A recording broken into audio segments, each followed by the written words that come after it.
there, this is Jo Delamore, and I'm on the road on my way back to Colorado after visiting Massachusetts, and I had an experience the other day yesterday I guess, that I wanted to, this kind of was milling around in my mind after I drove away from the experience, and I wanted to share it with you because of some of the insights that I got after having that experience. And the experience was that I was getting ready to head out of Massachusetts, and I had just gone shopping at Whole Foods and had, a cooler full of food next to me. And I was, pulling out of the Whole Foods parking lot, and there was a traffic light. So I was at a red light, stopped and waiting to take my left turn. And there was a woman on the side of the road in a wheelchair asking for money.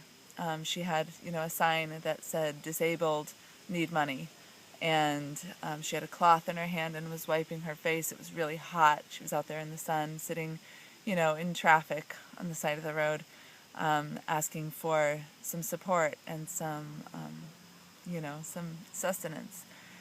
And I was sitting there, and I actually had the time because there was the stoplight, and I had cash in my wallet, and I had food right there next to me.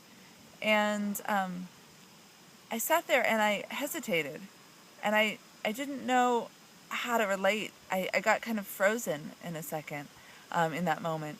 And I hesitated long enough, kind of not knowing what to do, not knowing how to respond to the situation, long enough for the light to change, and then I had to go on. And after I pulled out of there, I realized, I was like, that's really crazy. That's really ridiculous. I'm a human being with resources and abundance at my disposal. She's a human being without resources, in need, right there. And we were, 8 feet away from each other. And something inside of me kept me from being able to extend the resources that I had to support her. And so after I went away from there, I just looked at it and I was like, why? What is it that was up in me that kept me from being able to share what I had to support her, human to human, to make that kind of, to uplift that kind of situation through collaboration and through sharing, which I really deeply believe in. And a question that a friend of mine had posed that day before came to me. And the question was, why don't we do what we know is best? And in the framework that she had, she was asking, why don't we do what we know is best for ourselves? Like, if we know that drinking more water would make us feel better, or if we know that, eating this food as opposed to that food, or exercising, or going to sleep early, or whatever those types of things are, if we know that they'll work and that they'll be good for us, why don't we do them? What keeps us from being able to do them? And as I'm looking at this scenario with the woman in need right there, I see that very similarly to, how to care for yourself. I feel like we are self. We are all together as self. And so the best thing in that situation, the thing that I know would have been beneficial, especially in retrospect as I look at it, would be for me to have shared the resources. It's almost like you have something that's working for this part of the body, and this other part of the body is in need of it, and you withhold, and let that other part suffer, which of course brings down the whole system.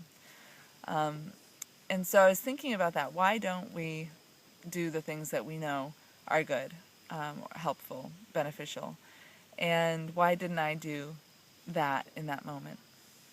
And so I was just kind of tuning into and thinking about the feelings that I had, what was my thought process, which I couldn't even, it was all kind of under the surface, and it all happened, within a couple of moments, a minute or less probably.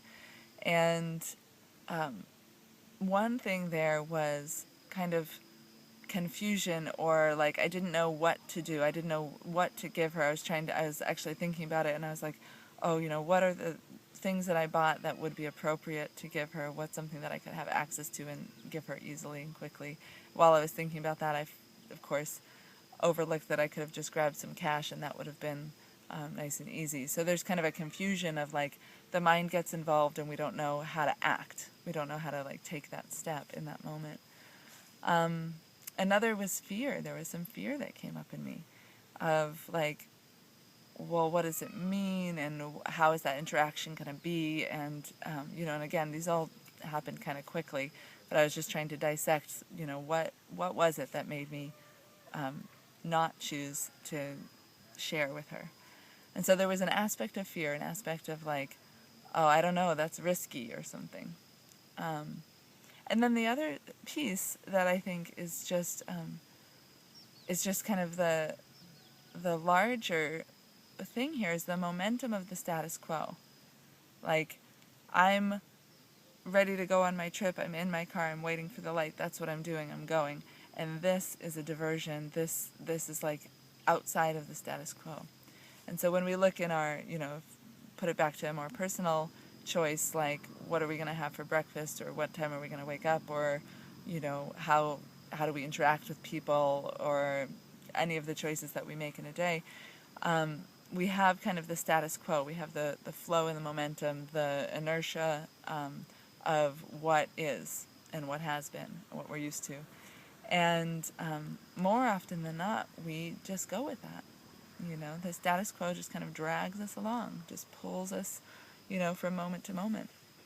And even in this moment where, if I had really had the clarity of mind to step back and say, okay, is this a moment to go along with the status quo? Is this a moment to just like keep to myself and ignore the need that's right there? I would have clearly said, no, this is not a moment to go along with the status quo. But the pull of the status quo, the pull of kind of business as usual, was strong enough to interfere with that choice, to get in the way for the moments that I had to make that choice. So that's just, just wanted to kind of reflect on that and kind of look at, and it's something that was really heavy in my heart for a little while. And of course I also, you gotta move along and move through and let those things kind of not take you down too much.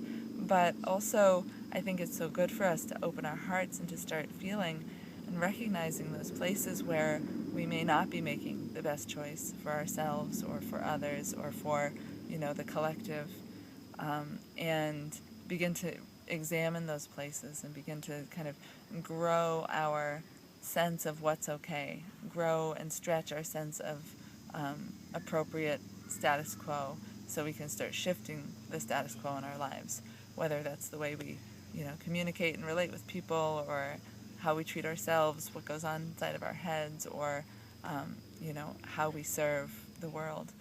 So just some reflections, it's a little hard to share that because it's definitely not a choice that I was happy about or proud of. It's something that I look at and I'm like, wow, I missed that opportunity. I really missed that opportunity to connect and to be generous and to support and generate wellness in our collective.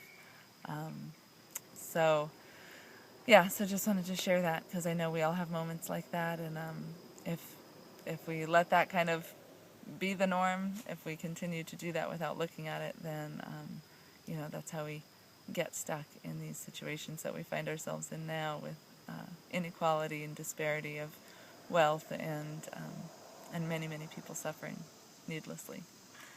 So, okay, well, thank you for listening, and I hope you're having a blessed day, and I hope this sharing gives you the opportunity to reflect on what status quo is running you in your own life, and where are the ways that you might be able to stretch it to bring more healing into your life and into the collective.